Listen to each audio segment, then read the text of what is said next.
proper wine for proper heroes. Maybe I'm not the most pleasant man, I'll admit it, but it's always interesting when you're starting a new season, and the question always is, what do you start with? You either start with something small to kind of ease your way in, or you just start with something huge and get it over with, and you can put that behind you. In this case, we started with something really huge. Okay, everybody's dying out there, and action. that was your mistake. Leave one wolf alive, and the sheep are never safe. And I love that scene, because you come into this and you're like, wait a second, Walter Frey's dead. How is this possible? What's going on? I was thrilled that they'd made a full head prosthetic, which fitted my face, but I looked like David Bradley. As an actor, to really reveal yourself and take another face off your face rather than just pretend, that just made it a lot easier and a lot more fun, I guess. It's the actors just kind of pulling on their own skin, really. And then it's really done in cuts, where the arm movement and where you place the camera, having Walter Frey do that, and then having Arya repeat that, but from a different camera angle that looks like something's come off, and it's very effective. What makes it extremely effective is Maisie's performance, because she just sells it so beautifully. And I love the moment when she turns to Walter's wife and says, When people ask you what happened here, tell them the North remembers. I think it's a great opener for the season. I think it's a great reintroduction to Arya, where she's coming from and where she's heading. She realizes her power, and I guess, yeah, maybe there is the argument that you didn't have to kill the whole Frey army, but they weren't good news. I don't think we'll miss them.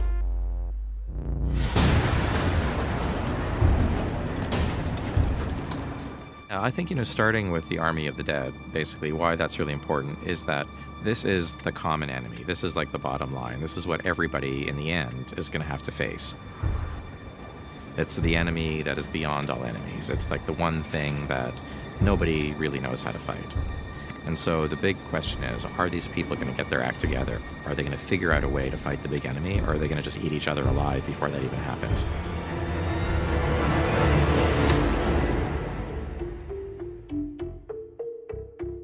So the Zombie Giants this year, we've got 2 returning cast. We've got Ian White, and we've got Neil Fingleton, who was with us on season 4. They're similar makeups, but we have kind of interchangeable little bits and pieces, and we do a slightly different paint scheme. They can have different costume as well. So it's creating 4 different looks. So for the Whites, this year we decided that we'd up our game a little bit, and we've resculpted an awful lot of the zombies, their makeups. They're still very mix and match and generic, because we have a huge amount of stunt guys, but we just thought we would change things up and improve some of the sculpts. It's been a huge production line, but it's something we were able to use a few existing molds and then make a load of new stuff as well.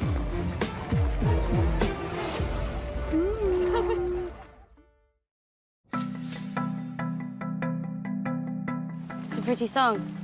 I've never heard it before. It's a new one. Ed Sheeran's got a beautiful voice, and we knew he was a fan of the show, and we knew that Maisie was obsessed with him. So we always thought it would be fun to try to get him into a Maisie scene at some point. When I first got the scene and I saw I was a Lancer soldier and it was with Maisie, I just assumed we'd all get killed at the end. Action. I don't want to steal your food. You're not stealing, we're offering. Come on, it's going to be a cold night. Just a nice moment for her to really enjoy human company without lies and trickery. But I think the underlying theme is that, as in any war, the soldiers are just people and we are young boys. She really enjoys just hearing their stories and finding a bit of normality again. And I think she kind of realises that she can just kind of chill, let her guard down, have some food and crack some jokes. So why is a nice girl on our own heading to King's Landing? I'm going to kill the Queen.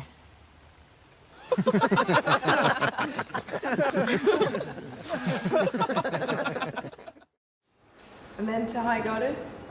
Then you go High Garden.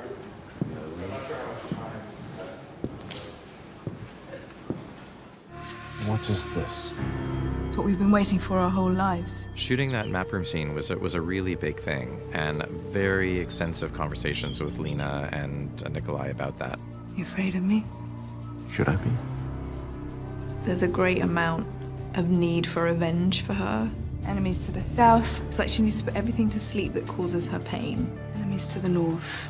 And she's now just on this very driven, focused path to world domination. And of course, we're introducing this whole new set, which is in this courtyard in the Red Keep, where there's a hand-painted map. Of course, you want to show this incredible thing. And also it has great metaphorical value. There she is walking all over the known world when thinking about, ruling it. So you kind of want to do justice to that aspect of it as well. We thought that a painted map on the ground, that seemed like a good idea. Enemies everywhere. We're surrounded by traitors.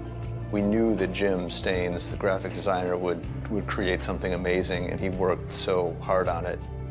We wanted to have some allusion to the opening title sequence, and that just meant using some of the lettering, some of the imagery, and coming up with good colors, and then working it out basically on a computer.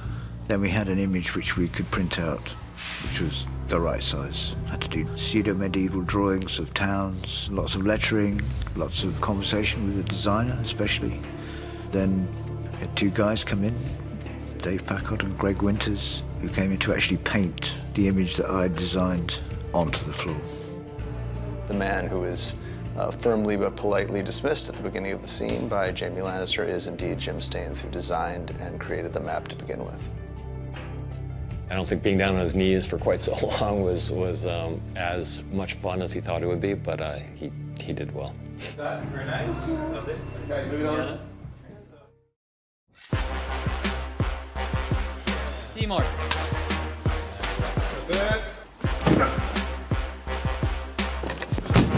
There is some fun to be had, I think, in seeing Sam in this new environment where, he really came here to the kind of tower of knowledge to learn the secrets of the known and unknown world.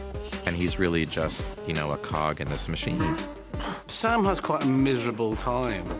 A man's dreams not matching up to the reality. We don't lean on montage that often in the show, partly because montages, to do them right, take a lot of time and a lot of resources. Bernie came to us at one point and she said, we've got 3.5 days scheduled for this montage, which is a long time to shoot what is maybe a 2-minute montage. In the end, when we cut the scene together, it was hilarious.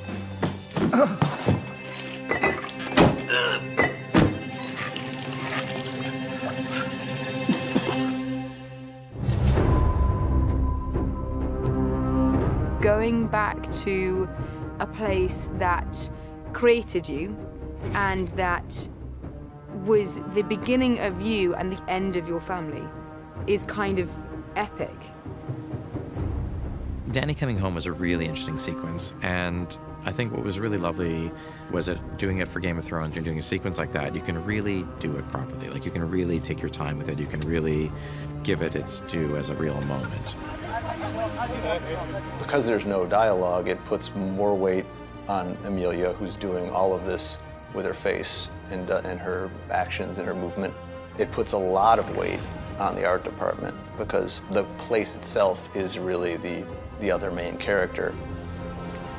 The space has to be something that Daenerys feels very connected to, where everything that she's heard about is suddenly somehow in front of her. That was exciting to do, and the locations that we shot in Spain for it were absolutely stunningly beautiful. We had to find somewhere that had a certain weight and power to it. And when we arrived at Zumaya Beach, the geological formations there are so unique and so special and so interesting that they have a weight to them that I think none of us could ignore. Actually, quite often, we have to split location for the same scene. The end result was we decided that we could do most of what we wanted to do in 2 locations, split between Spain and Northern Ireland. The arrival is shot in Zumaya. You then get up onto the platform, go up a set of stairs, and then we're on stage here in Belfast.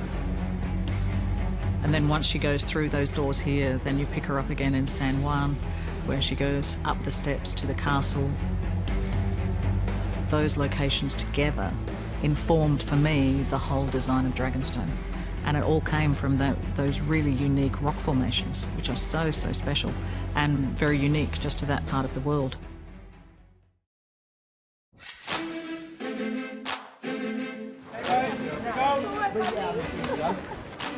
The Gates of Dragonstone. It's probably going to be on film for about 30 seconds, but so much detail and work went into this set. 2 giant dragon heads were carved by our sculpting team, with the most beautiful, big, massive doors that were designed and built here. The locations in Spain, had that very strong rock formation, that very strong strated look. And we were able to bring in those beautiful geological formations in those side corridors. We had to use the rocks from the location. We sent out a team of plasterers to Spain. They took impressions of the stone. And from those, we created moulds, and we used those rocky shapes to create the shapes of the corridors and the cave. There's that kind of physical, geological journey that we were able to design. And then that all culminated in the throne room, where we had to create like a new architecture.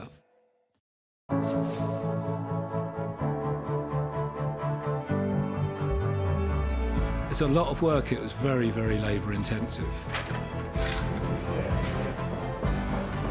I can do it without looking. Looks brilliant. It's going to be dramatic. Yeah, it's really dramatic. Yeah, the angles are fantastic. Dragonstone, of course, had been established in previous seasons before I came, so we had the Dragonstone map room, so it was already established as a cave-like space. So I wanted this set to sort of start in the cave and grow out of it. And then we were able to bring in those beautiful geological formations in that throne, the Dragonstone throne, which I think is, a really powerful sort of statement. The only directions we gave her was that it should be quite imposing and intimidating, and that the throne would be carved out of the rock, and that was it. And that's all we gave her, and then she went to town with that. The first time we saw it all lit for a scene, that was pretty dramatic. As we were building it, people would walk through this set and they would feel, I feel very uncomfortable here. It's not a room where I want to spend a lot of time. So it was a new approach to an audience chamber, which was not welcoming people in. It was basically making people feel uneasy and intimidated. Yeah, I think it's maybe the best set that we've ever built. It was really impressive. We couldn't wait to shoot it. The audience chamber is incredible. One of the most staggering sets that I've had the privilege of being in. Every moment of that journey from the ship to the place where she's actually going to stand and plan her conquest, there's a different flavor to each one of those moments. And you realize this place where she was born, there was a whole culture there, there's a whole world there. And you get a real taste of it and the uniqueness of it. And the coming home is really very dramatic. Shall we begin?